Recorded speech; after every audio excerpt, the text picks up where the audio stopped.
Hello, Stacy here with Lyme AZ, 38 weeks, 640 stings. My eyes on my video look like I've been crying. They're like glassy and red. I haven't. I am kind of tired today. My eyes are kind of feeling tired. Like, it's not just that I'm sleepy tired, but like my eyes feel like they're tired from reading or something. Um, anyway, so today is an update video for this past week. Did not do any stinging. That was for a couple of reasons. As I mentioned in a video, I don't know if it was in my last update video or a different video. I honestly don't remember. But my mom was in the hospital, and she's doing much better now. She's back home, and she is feeling much better. She's back to her old self. So, Nissa, the baby, is now back home again, which we're thankful for because we don't like having her gone. We love having her home. So, there's other reasons too, but I mean, the big one is that we miss her and love her and want her to be home. So, so glad for that. And, gosh, my brain is slow today. I apologize. So, with all the chaos of that, we decided not to sting, in addition to the fact that the situation with how we were keeping the bees alive was not making the bees happy or us happy. We were keeping them in a butterfly enclosure butterfly habitat, which was working, but it was just straight up nasty. And it did not take long for the whole habitat to just be upright nasty. So we tried the night before last to let the bees out and have them come back. We have a pheromone stick in the box now. That worked. Not as many bees came home. But then we did it again last night, and they didn't come back home. So there was probably only 60 or so bees at that point anyway. So we're back to kind of struggling a little bit with what is happening with the bees. We're going to try yet another idea.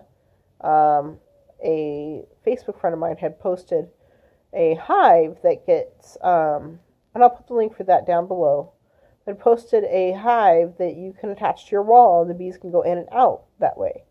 So we're going to do something like that. It's not really going to be a hive. Eventually we would like to have a hive and do that, but this will just be for the box that they live in. So that they can go in and out, and then they'll be indoor for when it's cold out. So we think it's the cold, because there's still bees flying around outside, like around where we have the habitat screen-in thing. And they're flying around on the outside. So we think that it's not an environmental issue as far as like somebody's chlorinated water or something like that.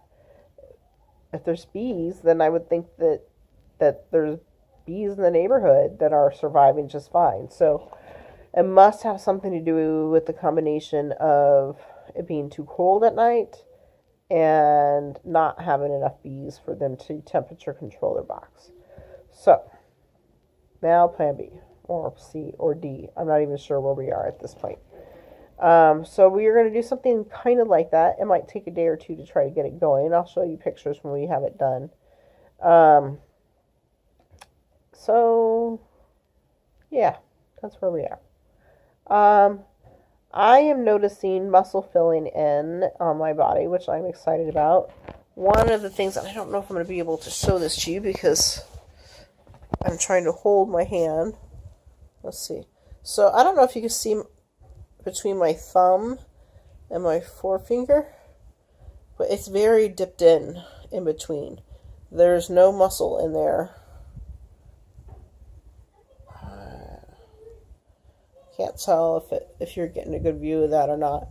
It's just not very filled in. There's a significant dip in that area where before it had always been pudgy when I weighed more, and I expect some loss there with the weight loss, but we're talking like muscle loss that has caused my hands to have a very elderly hand look, like somebody who's 80, 90 years old that has lost all of their muscle and stuff in their hands.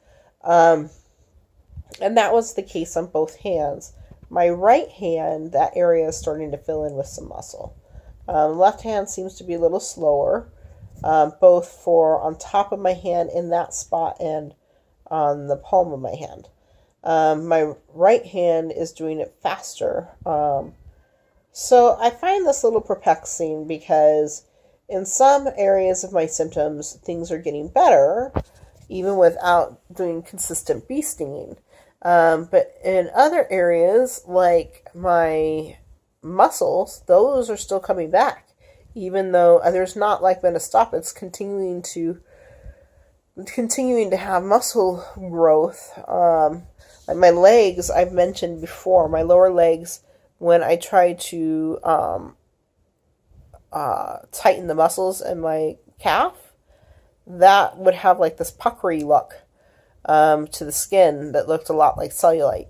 And that is pretty much gone at this point. There's still not a lot of muscle there, but that's pretty much gone, that puckery look, and it's no longer just swinging skin. So there are improvements as far as like the muscle. So I'm guessing that the Lyme was not the direct result of my muscle loss, but one of the co-infections. And I am guessing that the bee venom has kicked that out of my system, or at least for the most part. So, I mean, I know that the bee venom attacks the different co-infections, everything, at different rates. Like it takes longer with a Lyme disease or something like Bartonella, which I thought was causing my muscle loss, but since the muscles are coming back, even now without doing the bee venom, I suspect it was not Bartonella. I don't know, but muscles are coming back, which is huge. I need muscles in order to be able to walk. I did, by the way, have an appointment with my physician earlier this week, and my thyroid is still a little whacked out, so they upped my medicine. And they did not test my iron. I thought they were going to, but they did not. We'll get that on the next round. I did get the results for the... What is the other co-infection I was getting checked for? It was Bartonella and Babesia. And that one came back negative as well. So it is possible that it was due to the specimen being refrigerated and it may not have supposed to have been refrigerated. I don't know. I don't care at this point. I was diagnosed with Lyme disease last year, so I do know that I have Lyme disease, and anybody with Lyme knows it comes with co-infections. So whatever those co-infections are, thankfully the bee venom will also take care of those. As far as I know, there are no co-infections that it doesn't at least fight, if not get rid of completely. So, I don't know. What else? I don't know. I think that's it. Let me think for a second.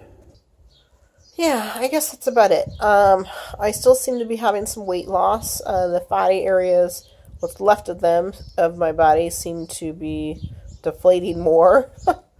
But the muscle is coming back, so I'm encouraged about that. I am also still having some other symptoms that seem to be increasing. The pain once in a while seems to increase. I am having more muscle type pain too. More like when you've been working out a lot or using a lot of muscles that you haven't been using previously. But I take that as a good pain because I figure that's the muscles building and just making my body sore. It's different than the Lyme pain. Or than what I felt when I felt like my muscles were being eaten. That was awful. So yeah, that's about it. I hope everybody's had a wonderful week and have a good day.